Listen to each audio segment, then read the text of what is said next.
കട്ടലപ്പുറത്ത് വളാഞ്ചേരിക്കടുത്ത മൂന്നാക്കൽ ഗ്രാമത്തിൽ ആരും പട്ടിണി കിടക്കരുതെന്ന് നിർബന്ധമുള്ളത് പ്രദേശത്തെ മഹല്ല് കമ്മിറ്റിക്കാണ്. സാമ്പത്തിക പരാധീനതകളുള്ള 10,000 കുടുംബങ്ങൾക്കാണ് മൂന്നാക്കൽ മുസ്ലിം പള്ളിയിൽ നിന്ന് എല്ലാ ആഴ്ചയും അരി വിതരണം ചെയ്യുന്നത്.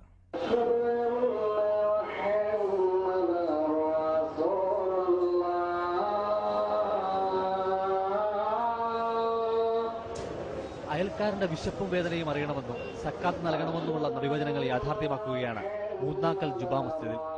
റംസാൻ സീസണിൽ മാത്രമല്ല, വർഷം മുഴുവനും ഇവിടെ പാവങ്ങൾക്ക് അരി ലഭിക്കും. മൂന്നാക്കൽ പള്ളിയിൽ നിന്നും കിട്ടുന്ന അരി കൊണ്ട് മാത്രം കഴിയുന്ന നിരവധി കുടുംബങ്ങൾ ഇവിടെയുണ്ട്. ഒരുപാട് ആൾക്കാർ, പിന്നെ ഞങ്ങളവിടെ ഉള്ള ആൾക്കാരൊക്കെ ഈ അരി കൊണ്ട് തന്നെയാണ് കഴിയുന്നത്. പിന്നെ മുസ്ലിമാണ്, ഹിന്ദുക്കളാണ്, അങ്ങനെയുള്ള ഭാഗങ്ങളൊന്നുമില്ല. എല്ലാ ആഴ്ചയും സമീപ പ്രദേശങ്ങളിലെ 12,000-ഓളം കുടുംബങ്ങൾക്കാണ് 5 കിലോ വീതം അരി നൽകുന്നത്. ജാതിമത ഭേദമന്യേ നേർച്ചയായി വിശ്വാസികൾ നൽകുന്ന അരിയാണ് വിതരണം ചെയ്യുന്നത്. 1000-ൽ കുറയാതെ ചാക്കുകൾ, 1000 മുതൽ 1500, 2000 ചാക്ക് വരെ ഓരോ ആഴ്ചയിലും ഈ മൂന്നാക്കൽ പള്ളിയിൽ നിന്ന് മഹല്ല് കമ്മിറ്റി നേരിട്ട് വിതരണം ചെയ്തുകൊണ്ടിരിക്കുകയാണ്. വിശ്വാസികൾ പള്ളിയിൽ വരുന്നു, പ്രാർത്ഥന നടത്തുന്നു, അവരുടെ ഉദ്ദേശം സഫലീകരിക്കപ്പെടുന്നു. ആ രൂപത്തിലാണ് ഇങ്ങനെ ഒരു മുന്നേറ്റം ഈ മൂന്നാക്കൽ പള്ളിയിൽ ഉണ്ടായിട്ടുള്ളത്.